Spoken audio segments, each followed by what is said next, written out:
So let's summarize this. How do we identify false kingdom prophets? Well, number one, we need to trust God and His word, because His word warns us that we will enter a time when they will go out in mass.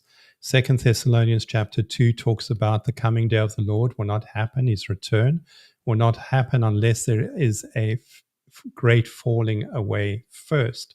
How does a great falling away take place? Well, it takes place in part when false prophets come along and sing like a Pied Piper a beautiful tune. And it's a tune that is captivating.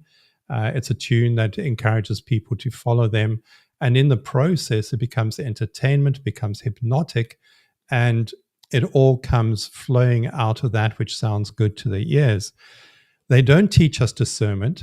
They don't teach us the heart of God. They don't teach us that God is real and true in the sense of He's a real living being that actually wants you to hear from Him and from His heart.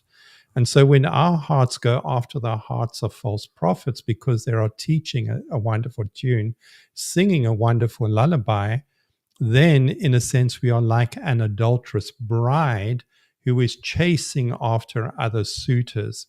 And God, in His grace, simply just steps back and says, well, okay, you can have your suitors, but they are not me.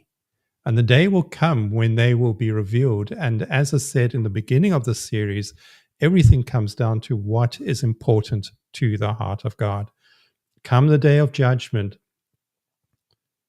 it doesn't matter how great the ministry is, how wonderful the person speaks, how incredibly pompous or charismatic the person is on the stage.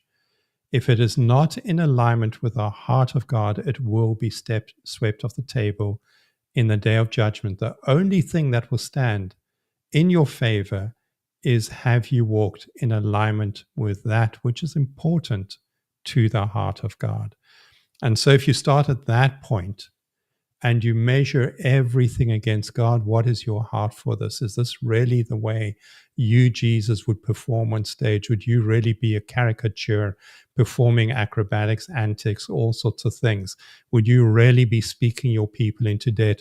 Would you really be superficial, shallow, and without real strategy for the kingdom, real solutions, and so on?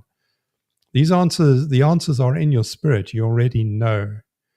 But we are intoxicated by the showmanship of false prophets. Jesus says, by their fruit you will know them. And I hope just by giving this series that it doesn't come from the place of, oh, I'm going to make another YouTube video to show how bad other people are because my brand is better than. No, it's got nothing to do with that. Fall in love with God. God is God. What is important to Him? God, I love you. Jesus, I want to follow you. Please put in my heart the things that are important to your heart.